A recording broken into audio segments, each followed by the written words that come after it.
Salut les cancers et bienvenue dans cet horoscope pour le mois de décembre 2021. Mon nom c'est Gabriel, je suis astrologue et ensemble je propose qu'on regarde un petit peu comment le ciel va se dessiner pour vous spécialement. Alors, le mois de décembre va être vraiment caractérisé par l'énergie du Sagittaire, qui est une énergie fougueuse, qui a envie d'aventure, de liberté, d'avancer, de suivre son cœur. Alors, ça va vraiment faire du bien et ça va faire un bon contraste avec aussi la saison précédente, qui était un peu plus caractérisée par l'énergie du Scorpion. Je parle de légèreté et de suivre son cœur, mais le mois de décembre va quand même avoir sa petite dose d'intensité. Alors, on va avoir principalement une éclipse au début du mois, mais il y a aussi beaucoup de mouvements planétaires qui vont nous offrir quand même de voir les choses de manière nouvelle et qui vont venir nous poser plusieurs questions. Si tu veux voir plus les mouvements planétaires, je t'invite à aller voir la vidéo du mois global où est-ce qu'on regarde ça un peu plus en détail. Principalement, le transit qui va être le plus impactant, je crois, pour décembre, ça va être la rétrogradation de Vénus en Capricorne, mais ça, on va voir ça un peu plus tard. Alors, le 4 décembre, on a cette éclipse solaire totale en Sagittaire. Une éclipse solaire, c'est une nouvelle lune, donc c'est un moment où est-ce qu'on a un certain mouvement vers l'intérieur.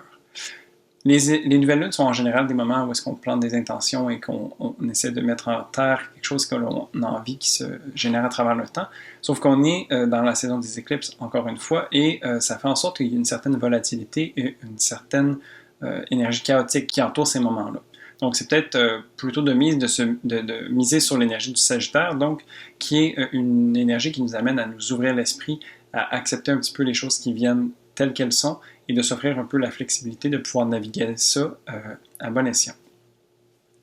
C'est la dernière éclipse de l'année et c'est aussi la dernière éclipse pour un bon moment dans l'axe du Gémeaux-Sagittaire. Alors, ça va être intéressant de voir un petit peu sous quel angle ça va se manifester pour vous.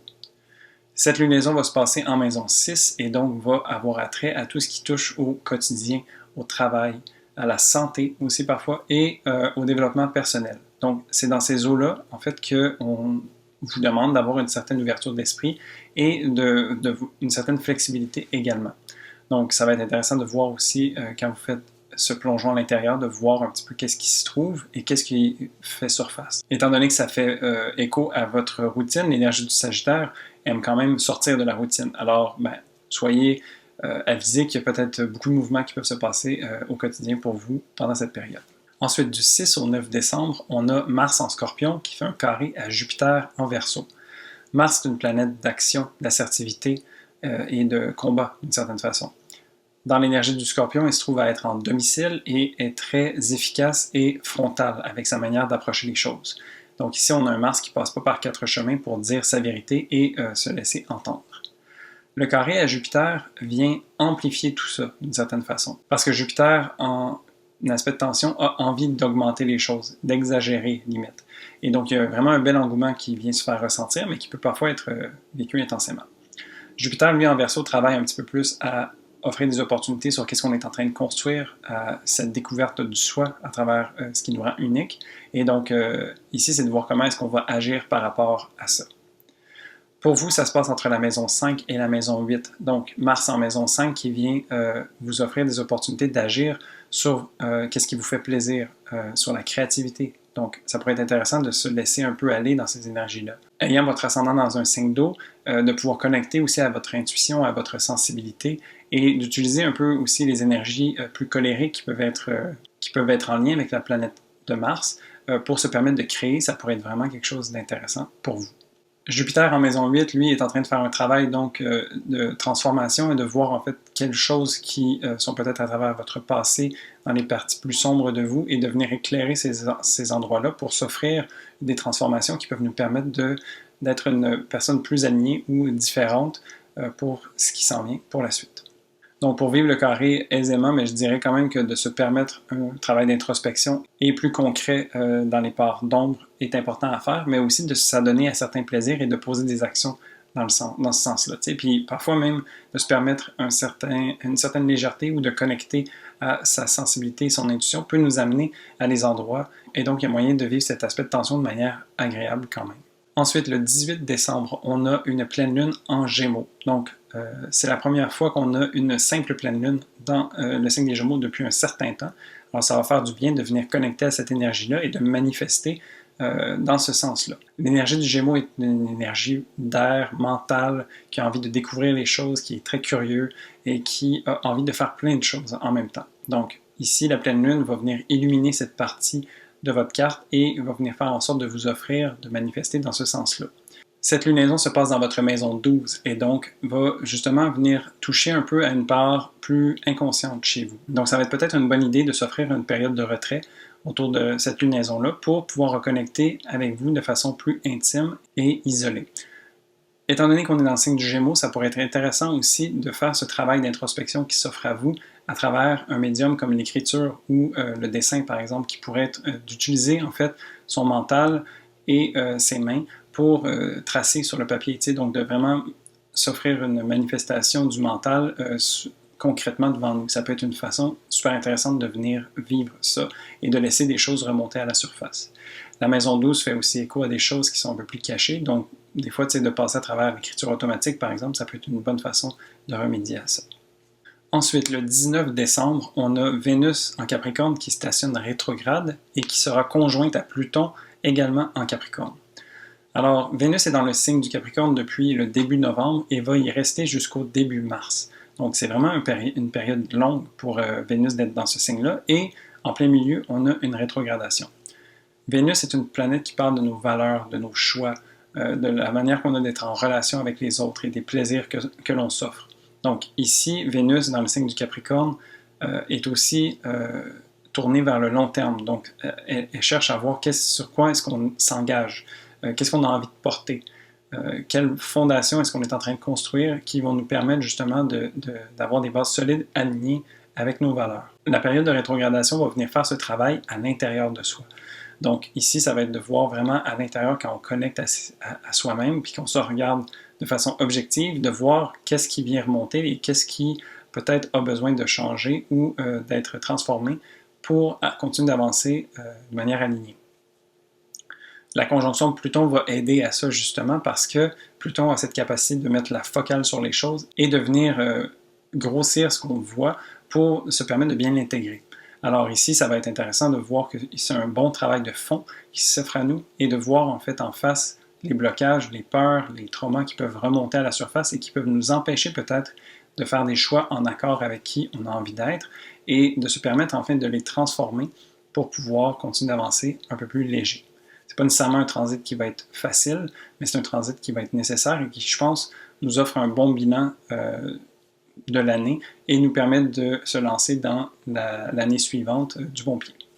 Pour vous, ça se passe en maison 7 et donc ça va être intéressant de voir en fait les valeurs que vous portez en vous au niveau des relations. Donc c'est une maison angulaire, donc qui est assez charnière dans une carte et donc ça va être de voir comment est-ce que vous êtes en relation avec les gens avec qui vous êtes engagé. Donc un partenaire de vie, un partenaire d'affaires, meilleur ami, ce genre de personnes-là où est-ce qu'il y a une relation intime qui est placée.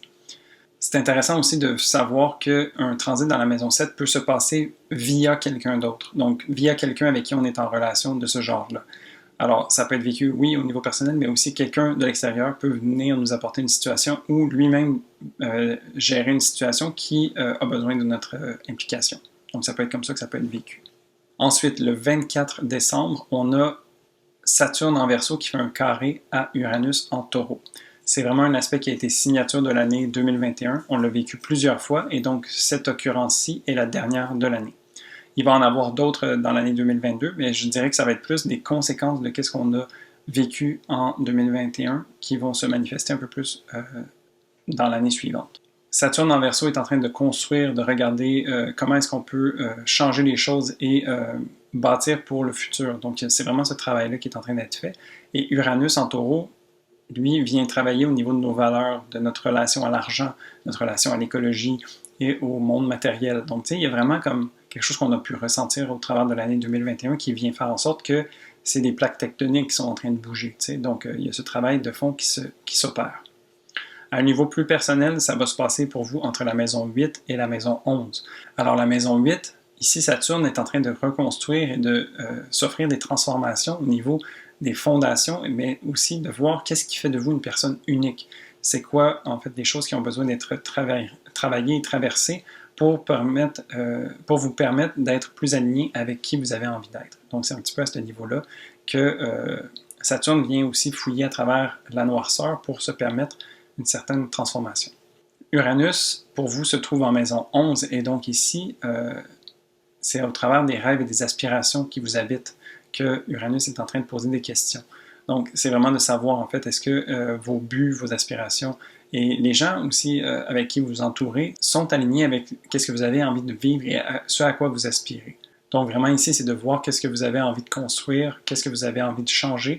Et puis, Uranus a cette tendance aussi à venir déstabiliser les choses. Donc, ça se peut qu'on se voit être un peu pris de court ou que certaines personnes de notre entourage, par exemple, viennent nous apporter des informations qui nous font travailler un peu plus dans notre ombre et qui nous amènent à nous transformer. Donc, c'est ce genre d'échange-là qui peut être vécu par ce transit. Et pour finir, le 28 décembre, on a Jupiter qui entre dans le signe des Poissons. Alors, Jupiter se retrouve en domicile dans ce signe et se libère d'une certaine façon. Depuis quelques temps, quelques années, il transite à travers des signes maîtrisés par Saturne. Donc, on parle du Capricorne et du Verseau. Donc, il se voit être un peu contraint par le joug de Saturne. Et donc ici, quand il va rentrer dans son signe de domicile des Poissons, se voit libéré. Ça va vraiment faire du bien, je crois. Ça va être comme un vent de fraîcheur. Et puis, ça va nous permettre de rêver un peu plus grand aussi. On va pouvoir élargir nos horizons, on va pouvoir voir le bon côté des choses aussi. Et puis, ça va nous permettre de bien synthétiser un peu tout ce qu'on a fait à travers le transit des dernières années. Donc ici, Jupiter va s'offrir une certaine expansion, et ce, sans limite. Donc dans l'énergie plus divine et cosmique, spirituelle du Poisson, qui va venir aussi offrir une certaine purification, un nettoyage. Donc, en cette fin d'année, je trouve que c'est intéressant d'entamer ce genre de travail-là, cette espèce de légèreté qui va s'installer et qui va nous suivre pour les premiers mois de l'année 2022 également. Donc, ça va être intéressant de voir un petit peu comment ça va se manifester. Pour vous, ça va se manifester en maison 9. Donc, la maison 9, c'est une maison qui parle des croyances, de la philosophie de vie, un peu les grandes idées qu'on se fait de la vie. Et donc, ici, Jupiter va se permettre de rêver un petit peu à ce nouveau futur qui se dessine depuis quelques temps et enfin peut se sortir de ses limitations pour aller le créer, justement. Donc, c'est sûr que dans l'énergie du Poisson, c'est un petit peu plus intérieur parce qu'on parle d'une certaine sensibilité, une connexion à son intuition. Et donc, ça va être de voir aussi comment est-ce qu'on se permet de rêver, qui est-ce qu'on se permet d'être, si on se permet de sortir de ses limitations. C'est intéressant de noter aussi que de la mi-mai jusqu'à la fin juillet de cette année, on a eu Jupiter en Poisson pendant quelques temps, et donc ça pourrait être intéressant de voir comment est-ce que ça va se manifester pour les premiers mois de l'année 2022 pour vous. Et donc voilà, ça fait le tour du mois de décembre. Quand même un mois qui offre une saveur différente et qui fait du bien, je pense, une légèreté quand même présente, mais qui offre aussi son lot de travail introspectif et qui nous permet de faire un bon bilan de l'année 2021 et de se préparer à entamer l'année 2022 ensuite. Sur ce, je te souhaite une très belle fin d'année et à la prochaine pour un prochain horoscope. Salut!